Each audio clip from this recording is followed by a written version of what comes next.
العزت کے کلیم پیغمبر تھے، یعنی اللہ رب العزت سے ڈائریکٹ ہم کلام ہوا کرتے تھے، اللہ رب العزت سے باتیں کیا کرتے تھے۔ ایک دن حضرت موسیٰ علیہ السلام اللہ رب العزت سے ہم کلام ہیں، اللہ رب العزت سے گفتگو کر رہے ہیں، اللہ رب العزت سے باتیں کر رہے ہیں۔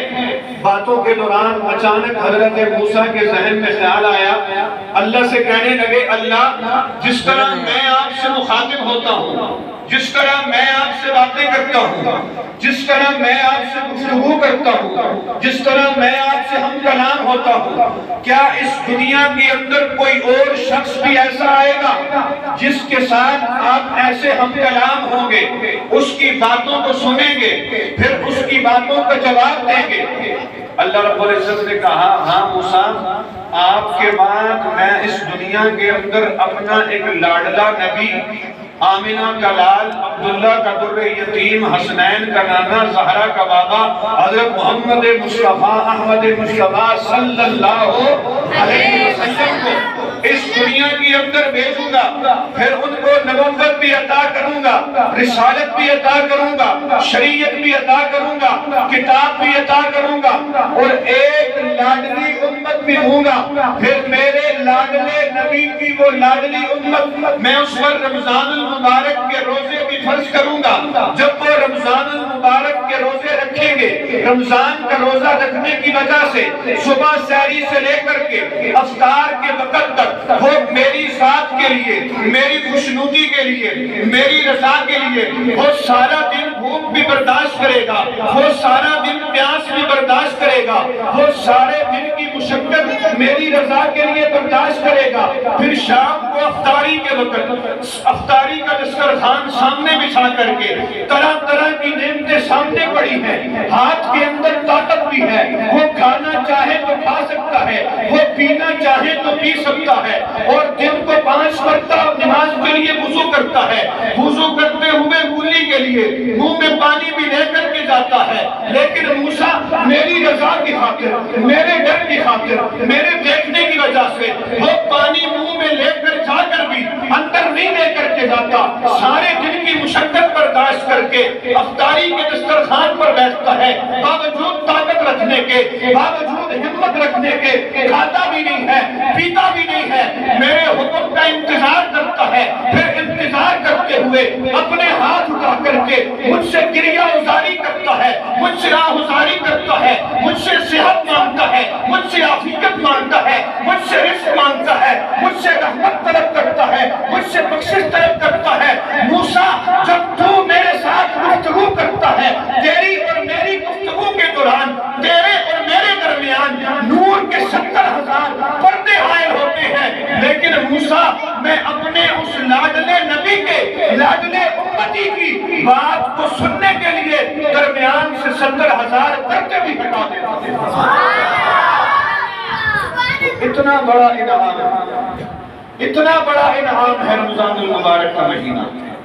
پھر جیسے آپ نے تراویح کے اندر قرآن کریم سنا، روایات کے اندر آتا ہے، آپ صلی اللہ علیہ وسلم کے مبارک ارشاد کا مفہوم ہے، آپ صلی اللہ علیہ وسلم نے ارشاد فرمایا کہ جو شخص نماز تراویح ادا کرتا ہے، نماز تراویح ادا کرتا ہے، اور نماز تراویح کی رکعت کتنی ہے؟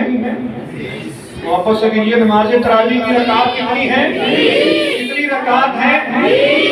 20 رکعت ہے۔ آپ صلی اللہ علیہ وسلم کے مبارک ارشاد کا مفہوم ہے۔ اور ایک اور مسئلے کی بات، تراویح گھر میں بھی پڑھی جا سکتی ہے، مرد حضرات گھر میں بھی تراویح پڑھ سکتے ہیں، لیکن مسجد میں اگر تراویح ہو رہی ہو، امام صاحب تراویح پڑھا رہے ہو، تو مسجد میں آ کر کے امام صاحب کے پیچھے تراویح پڑھنا یہ زیادہ افضل ہے۔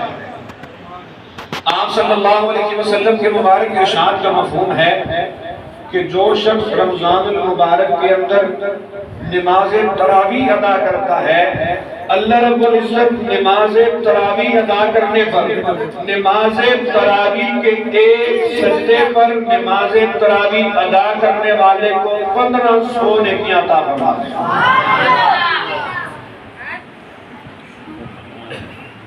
کتنی نیکیاں عطا فرماتے ہیں؟ کتنی نیکیاں عطا فرماتے ہیں؟ یہ پوری تراویح کی بات نہیں کر رہا، تراویح کے صرف ایک سجدے پر اللہ رب العزت تراویح ادا کرنے والے کو 1500 نیکیاں عطا فرماتے ہیں۔ اور نماز تراویح کی رکعت کتنی ہے؟ کتنی رکعت ہے؟ نماز تراویح کی رکعت کتنی ہے؟ اور ہر رکعت میں کتنے سجدے ہوتے ہیں؟ ہر رکعت میں کتنے سجدے ہوتے ہیں؟ ایک رکعت میں 2 سجدے ہوتے ہیں، رکعت 20 ہیں تو ٹوٹل کتنے سجدے ہوئے؟ 40 سجدے۔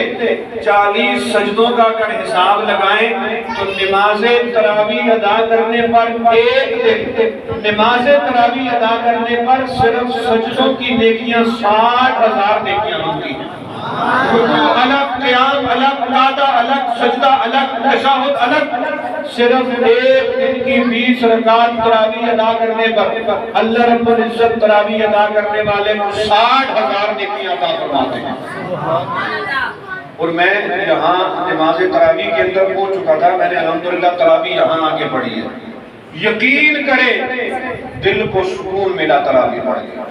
بعض جگہ اور میں بھی تراویح پڑھنے کا موقع ملتا ہے، لیکن امام صاحب تیز پڑھی جا رہے ہیں، نہ امام صاحب کو پتہ ہے کیا پڑھ رہے ہیں، مقتدیوں کو تو خیر اگر امام صاحب کو خود سمجھ نہیں آ رہی تو مقتدیوں کو کیا سمجھ آئے گی۔ لیکن یہاں تراویح پڑھ کے واللہ سکون ملا ہے۔ شاید 5 سے 7 منٹ زیادہ لگ گئے ہوں، لیکن خدا کی قسم دل کو سکون ملا ہے۔ اور یہاں آ کر مجھے دلی خوشی ہوئی، ماشاءاللہ حضرت کی محنت یہاں نظر آ رہی ہے۔ اللہ حضرت کا سایہ ہمارے سروں پر دیر قائم و دائم فرمائے۔ اتنی چھوٹی سی جگہ پر حضرت کی یہ محنت دیکھ کر کے یقین کرے دل خوش ہو گیا۔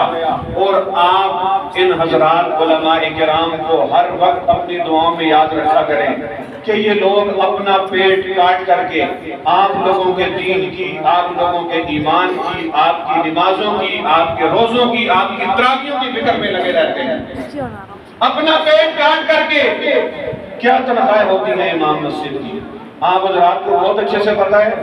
وہ میں کل ہی استاد جی کے ساتھ لطیفہ ایک سن رہے تھے، ایک بادشاہ نے اعلان کیا، اس کا ایک ہاتھی تھا، اس نے اعلان کیا میرے اس ہاتھی کو جو عصائے کرنا میں اس کو بہت بڑا انعام دوں گا۔